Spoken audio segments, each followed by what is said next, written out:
Hello and welcome back to the Untriggered Parenting Podcast with me, Paula Sampson Lawrence.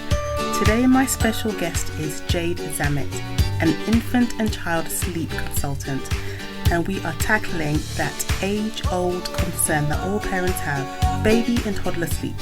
Let's dive in. Hello, welcome Jade to the show, and I like to call you Sleep Nanny, but I think your official title is Infant and Child Sleep Specialist, right? Or you like Sleep Nanny, yeah. Jade Sleep Nanny came as part of the business, and when I decided what I wanted to sort of name myself, when I decided to brand. But yes, I do call myself an infant and child sleep specialist. Consultant, coach, however you want to. Yeah, I just like Sleep Nanny because it reminds me of Super Nanny. So it means like you're going to come in and save the family from sleep deprivation. But if you just give us a little background about yourself and tell everybody what you do. So hi, I'm Jade. So yes, I go by Jade Sleep Nanny. I am a mum of two incredible kids. My eldest is now 7 years old. My youngest is now 3. And I think over the years, we've been through our fair share of sleep challenges, some ups, some downs, more so in the beginning. And I think I found it really hard to find my way in the world of sleep. Yeah. It's one of those things that I so wish before the little one's born, somebody actually prepares you and goes, actually, this is what sleep is like. And these are some great ways to help comfort your baby and real expectations and ways to manage it. And we just didn't have that kind of support here. So I found my way with my first. It was very time sensitive. Our more challenges hit the toddler years. He's very tuned in, very easily stimulated, shall we put. And and I think once we navigated through that was really, really tough, but we got there. And then my youngest came along and she was born with severe reflux. So many sleep challenges in her way. And I think the fascination in baby sleep really took hold of me during my first. I read all the baby books and that psychology around sleep. I just thought it was fascinating and I loved it. Mm-hmm. And so when my youngest came along, I thought, okay, let's get the baby books back out. What can I do to help her? And nothing worked, right? And why would they? What works for one child doesn't necessarily work for another. They were completely different babies, completely different temperaments, completely different people. So of course the same thing wasn't never really going to work. And her timings were so different. She was a much higher need sleep baby, whereas my son was a complete opposite, right? So even things like we see so many schedules online.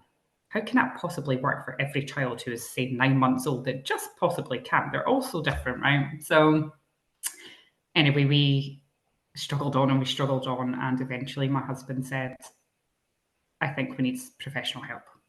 And it was at that point I said, well, actually, I'm going to do one better and I'm going to become the professional and I'm going to help other people because I don't want anyone else to go through this level of sleep deprivation alone. So that's what I did. So I qualified, trained, I did extra modules in reflux and things like that because I knew firsthand the struggle of that alone. Yeah. And that was in 2021. And here I am over 2 years later. Yeah. It's always our kids, isn't it, that motivate us to do certain things. Agreed. The thing about sleep is it is such a big topic in terms of if you've ever been on one of those baby parent forums, sleep is just one of those things that's constantly being talked about. We've been trying to crack this code of sleep since probably the days of the caveman days, and because I think that because what I did, my mentality when I had my kids was, because I've got 4, my oldest is now 13, so this is quite a while ago at first. I had the mindset of I had no expectation in terms of that he was going to sleep through the night. I know there's some people that say that expectation is also wrong because there is a way to manage that, which I'm sure you will tell us about.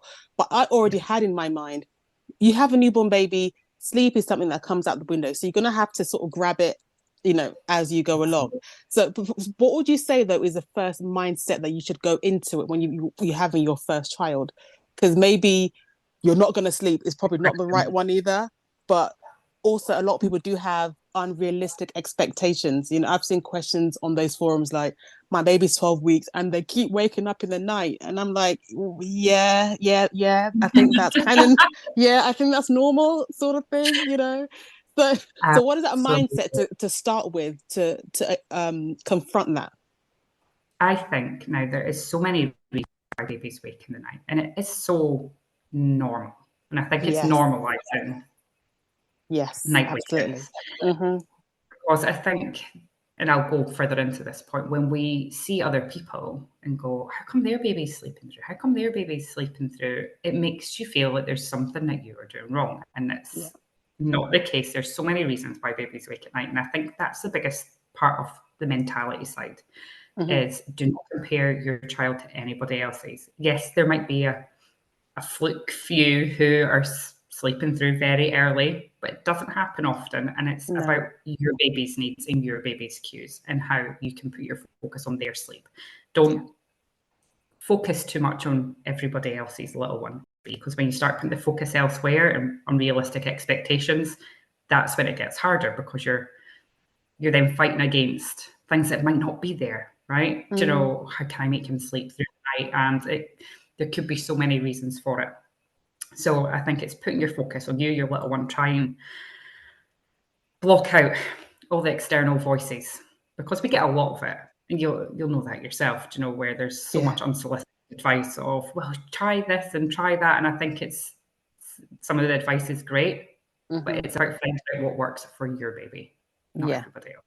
Absolutely. I have a funny story actually. When my youngest, who's now 3, when he was little, about 1, I used to take him to a children's center local to us. And there was a lady there who had her first child, and she was so proud that her baby sleeps through the night from about, I don't know, 4 months or something. And she went around telling everybody that bath and story was like the trick. And I've had my baby number 4. And I remember Yeah. looking at her thinking, oh, bless her little heart. She thinks that nobody has ever tried bath and story time. You know, we've all tried the routine. You know, Yep. like you said, a lot of times it's just luck. If you have sometimes a baby will just sort of naturally do that. You know, I have a friend at school, at my daughter's school, who just had a baby 3 months ago, and her baby is a day sleeper, night waker because her mum worked nights. So is that a thing where it goes to the rhythm of, you know, whatever the mum was doing while they were pregnant? Completely. So when Mm-hmm. babies are born, they're born with no circadian rhythm. So Mm-hmm. in how their body clock works in a 24-hour period. So they're born with none of that. Mm-hmm. So when they are born, and their exposure to night and day is really, really key Yeah. in those first couple of months. So it is very much about getting outside or getting exposure to that natural light, keeping that environment different at night time, and working Mm-hmm. on that over the first 4 months can be really, really effective. So yeah, but if your schedule's back to front, then of course your little one's circadian rhythm is going to change with that too. So yeah, it's Yeah. entirely possible.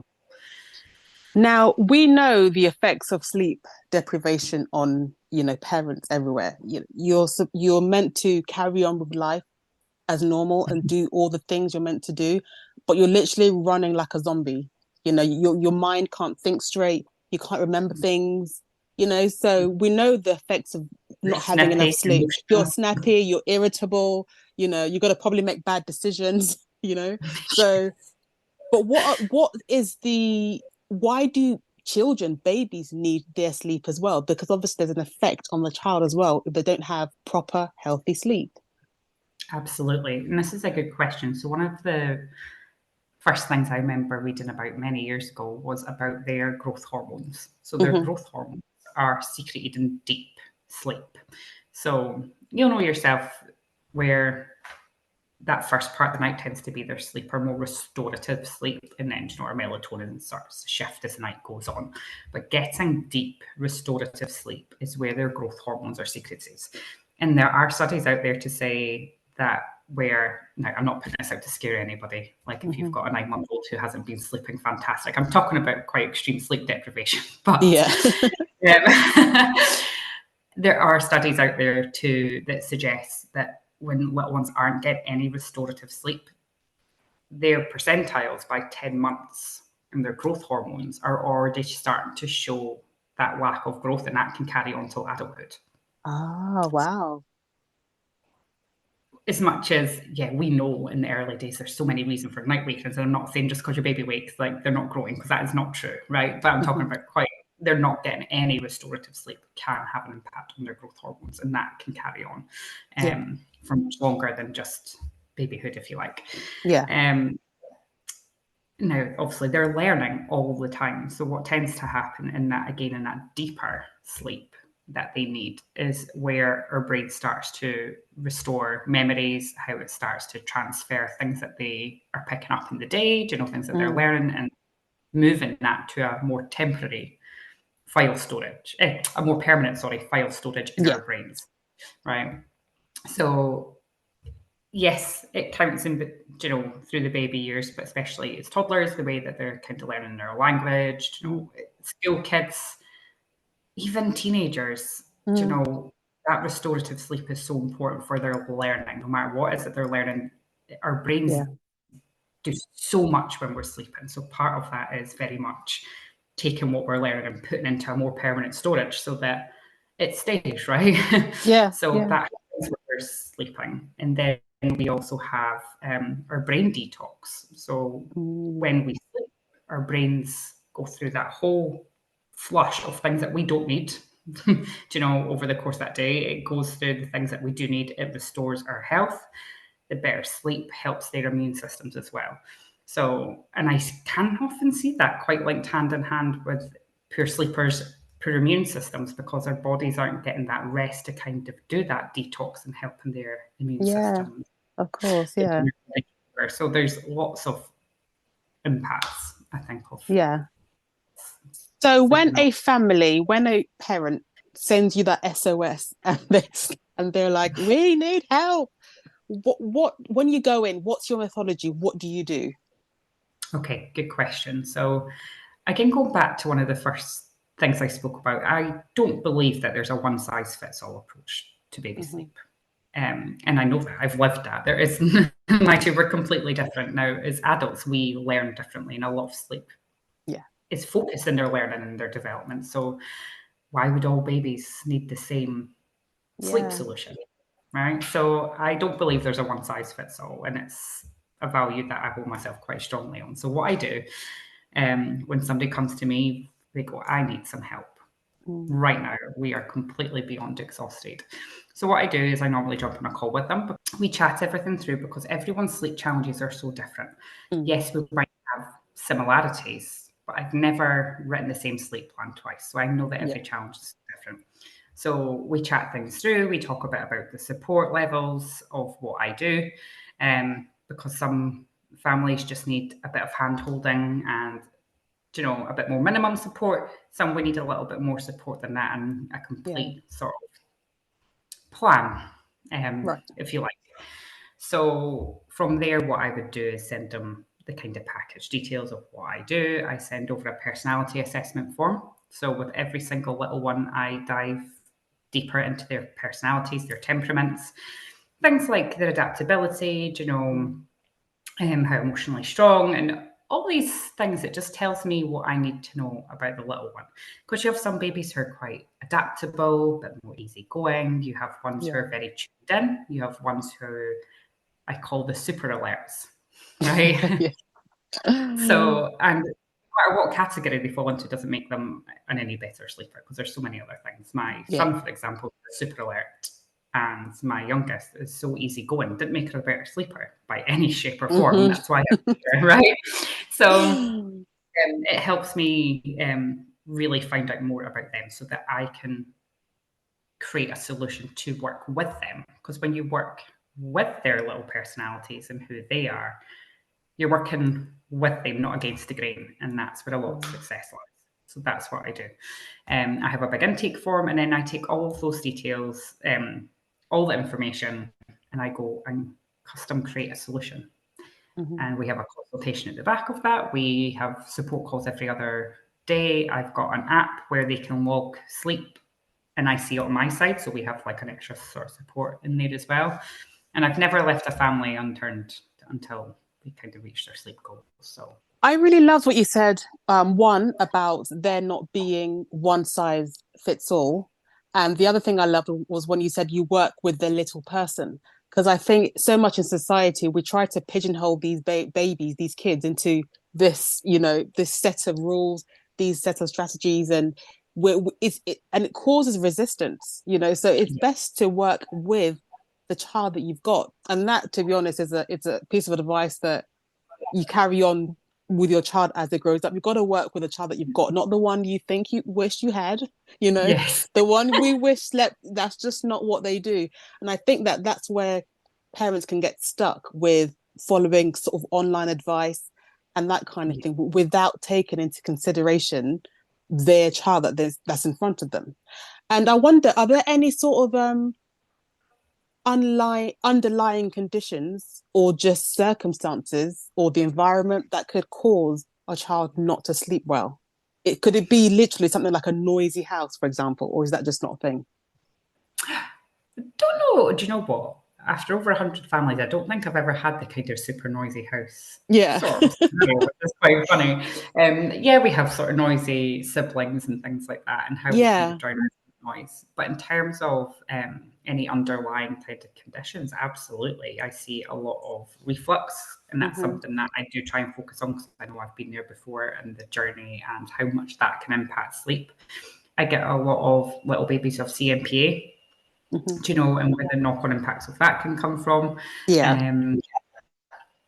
Do you know, more so now because I'm sort of side specialising in sleep with ADHD, you can see a lot of toddler traits where they're far too young for a diagnosis, but you can see where there are other neurodiversities in there where that does impact a lot of sleep. So, there can be so many other reasons other than what we think that might be causing some sleep challenges. So, yeah, absolutely.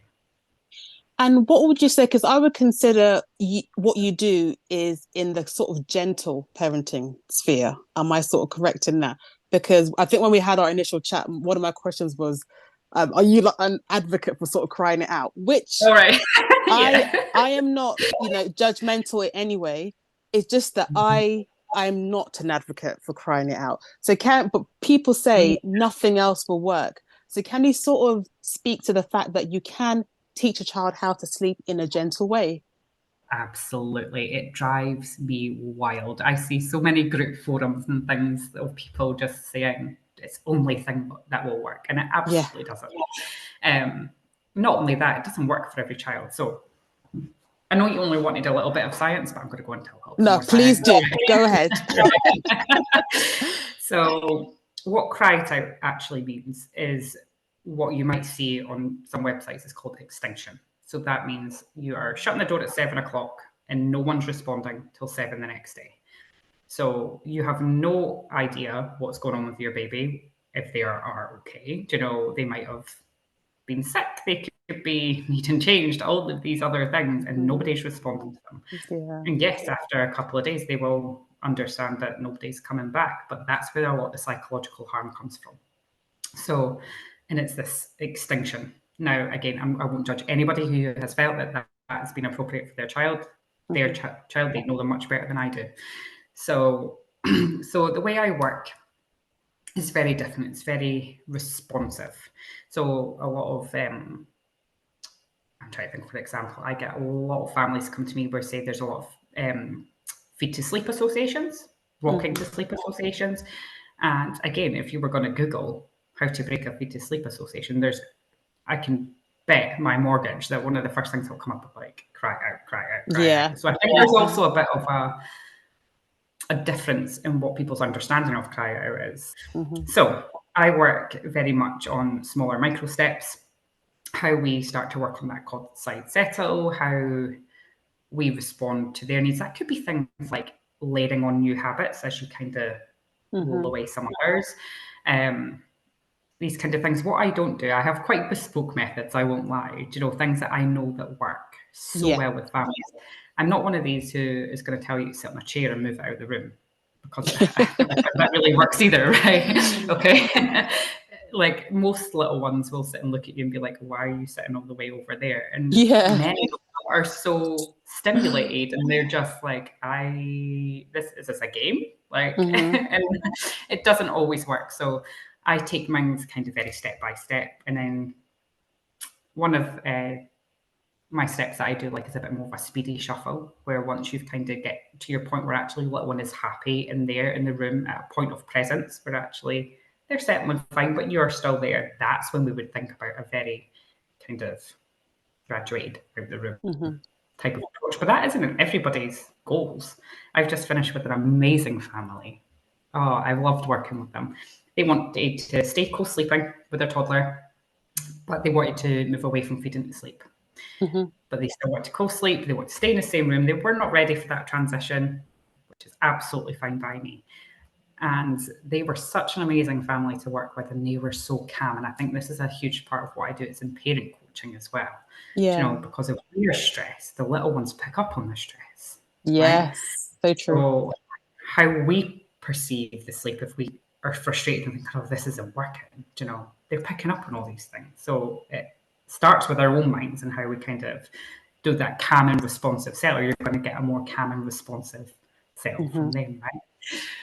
And they were just fantastic. And their whole demeanor with her was just so lovely to see. And they moved away from feeding to sleep with not one single tear. Yeah. Not one tear. And oh, that's amazing. it doesn't have to be. And now she's sleeping through. She's with her parents, but she's sleeping through. But that was their goal, right? Yeah. And now I know from many families that come to me that is not their goal, which is fine. I can't do co-sleeping. My son would talk to me all night. So, anyway, so it's not for every family. Yeah. But, you know, I have many families where their main goal is for their own sleep space. And I get that 100%. Yeah. I need my own sleep space. So I work to whatever the family's goals are and we work it together. And that's really good because, like you said, every family is different and every family has a different goal. For example, for me, from the beginning, well, when my oldest was about a few months old, I co-slept, breastfed, and then about 2.5, they go into their own room. And then they would still come into the bed every now and then.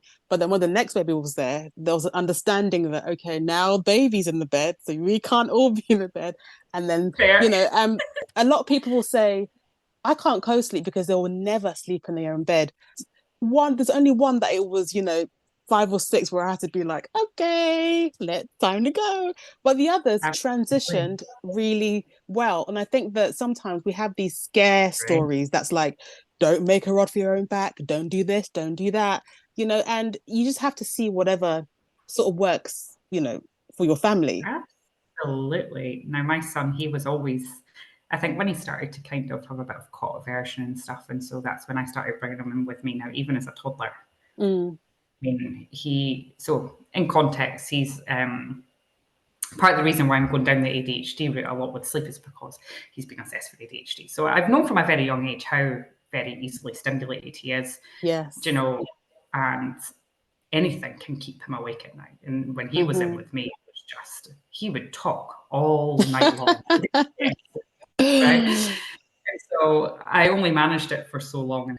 But we have quite a different way. So because he needs a bit more connection, right? Yes. And he really thrives off that connection. So we've started a thing where every Friday night he's allowed to fall asleep in my bed, but I lift him through later. He loves being able to be in there, loves to be in there, but it doesn't work for us, and that's okay. Which is fine, yeah. Whereas my youngest, if she's poorly and I've tried to pull her in with me, she's like, I don't want anybody touching me. She's a girl, she's very independent, and she's like, get out of my bed. This is scary. And she's just the complete opposite. Yeah. The same. It's so funny how that is, isn't it? That's why you never say that no two are the same and no two things works for everybody. But I wanted to quickly talk about nap time and the importance of nap time and how that affects bedtime. Oh, naps can be so unbelievably important. So, as well as I'd say sleep associations, 90% of the families that come to me, there's an element of overtiredness in there. And that is where there is too big a stretch between when they last slept in the next sleep. Right. So overtiredness counts for so much, because that's in itself can cause frequent night wakings. You might have everything else down to a T, but if your naps are out of sync or too far stretched, your night wakings are probably going to come at the back of that. Yeah. Early rises can often be caused by overtiredness or undertiredness, to be fair. The longer that you leave it in between, say their naps, actually can bring on the nap fights, because they're so past their ideal sleep time. The cortisol is now building and building and building, and they get that second gust of wind, and it's really hard to get them to settle. Oh, that's the worst one. That second wind, you're like, oh no. And then the same happens at bedtime, so it causes more upset because the overtiredness is so actually it's really against, I think, our parent instincts to go, they don't look sleepy, I'm going to put them for a nap, right? So we go, okay, they're yawning, they're rubbing their eyes, it's time for a sleep. But actually, by the time we see a lot of these signs, you've got a very short window before overtiredness. Yeah. So actually starting the process earlier than no signs showing is the best way to overcome it and overcome overtiredness. So the naps can be key. I think we're quite often in a rush to kind of cut naps down, and I see that an awful lot where parents are trying to transition, from 3 to 2 naps to 1 nap or no naps very, very quickly. But I think it's also in that expectation of sleep isn't really that linear. Their stamina changes all the time. So yeah, okay, they might have napped 12 till 2 for a while, but actually their stamina's starting to grow. So not to fixate on that 7 o'clock bedtime, because actually they still need to nap. Yeah, please do say that again. Please repeat that line. Do not fixate on that 7 o'clock bedtime, because I think that trips a lot of parents up, because now they're thinking, I've got to get you into bed. And then the stress level starts rising when the kid is not tired. And I always say one of the worst things you can do is try to put a kid to sleep who's not tired. You are literally wasting your time and just increasing your stress levels for no good reason. Just let them play another half an hour, and then do it. Just what is, because mine have never, well, my eldest did, but that 7 p.m. time never worked for mine. Mine were always more 8:30. Because when I tried at 7, I was getting the running out the room, they were laughing at me, and I was just like, why can't you just lie down? Until I cracked it, I said, they're not tired. So what, the book says 7 p.m. This child isn't tired. So what do you listen to, your child or the book? Exactly. Their sleep needs change all the time. Yes. And so it kind of goes, it might be at 7 p.m. for a while, but then bedtime might go back to 6:30. It's going to change all the time. We've just been through a very similar transition where my toddler's dropped her nap. So her bedtime was near 8:30. But once the morning started to get a bit earlier, and I thought she's actually not getting that same consolidated sleep she should be, is when I thought, okay, this is time for it to go. So she went from 8:30 to like 6:15 bedtime because she couldn't last. So it's only been now, maybe 3 months down the line, she's actually is doing 7 till 7, but it's not been that way for about, 8 or 9 months, because, the way her sleep pressure has changed, and she had a nap then before. So it's not been like that for a while. So. And when you're working with a family, is there sort of a time frame that you say you can start seeing changes from now, or is it nothing you can put a number to? I think every child is, and it's not always the children who are different, every family is also different as well, that you work with, right? And the pace that you're going at. So I have seen a little one who was waking 19 times a night. We got her down to no awakenings in 5 days, which was amazing. Wow. Yeah. Amazing. No. And whereas you might have some little ones who are maybe near the 2-week mark, maybe 3-week mark. And it depends on what the challenges are. And just to kind of wrap up, what's the sort of, what are some words of wisdom or advice you can give to parents currently in the thick of it in terms of maintaining their own well-being? Because you mentioned earlier that the baby can pick up on stress levels, all that kind of thing. So how can the parent be a bit more centered while they're going through this, sleep transition? Absolutely. It's so hard for us as parents. So I would say it's okay to ask for support, and it's needed sometimes. Whether it's a partner, a family member, you need to have, it's not selfish to need time to gather yourself a little bit, or to get a nap, or, you know, all of these other things. Because I know it's easier said than done, nap when the baby naps, because you've got a pile of dishes high enough to your ceiling and all these other things, right? So true. Sometimes we need to ask for support to make that happen and to get that time for ourselves. And that is okay. And it's not selfish. It's sometimes very much needed to be the parent that we want to be. Because when we're so overwhelmed and our stress levels are much higher, then we need that. And that's okay. I would say take time to look at some focus areas for yourself and for the little ones. So this is where a lot of my Exhausted to Thriving campaigns come out. It's not just focused on the little one, but it's focusing on the parents as well. Take that time to actually think, okay, well, what does your perfect sleep situation look like?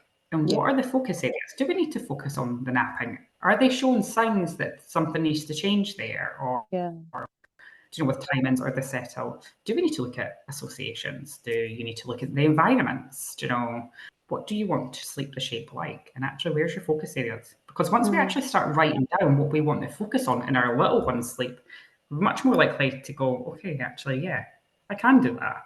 And yeah, actually, it does seem like they're ready to drop that nap. Right, okay. And you know, I think once you just take that time to really focus and look at it. So yeah, I think that would be the biggest thing, is actually to have a look rather than succumb yourself to believing that this is just how it has to be. Yeah, that's true. It doesn't have to be. It's true. So have a think about actually what would you like to work on with your little one's sleep, even if you don't know how to yet. But I think once you get a bit of a clearer vision, it can help massively, because when you're in the thick of it, it's very hard to see that. It is, totally. And so how can some our listeners reach out to you, contact with you, and connect with you online? Okay, so my website is beyondthestars.co.uk. So you'll find me on there. So there you will find contact details. You'll find my Exhausted to Thriving guide that you can download. You'll have my online programs. They're the new one's fantastic. It's helping so many families. It's wonderful. You can find me on Facebook and Instagram at Jade Sleep Nanny. If you come in through Facebook, you will also see my Exhausted to Thriving community group, where there's lots of women in there asking lots of questions and supporting each other through sleep. So you've got a place as well. Perfect. Well, thank you so much and sharing all your insight with me and our listeners. I probably will have to have you back, because I think that there's probably quite a lot of nuance in terms of sleep for like the 5 to 7, the older kids, I suppose, because the sleep deprivation sometimes doesn't stop at like babyhood. It can carry on, but that'll be another topic for another day. And yeah, thank you so much. Thank you.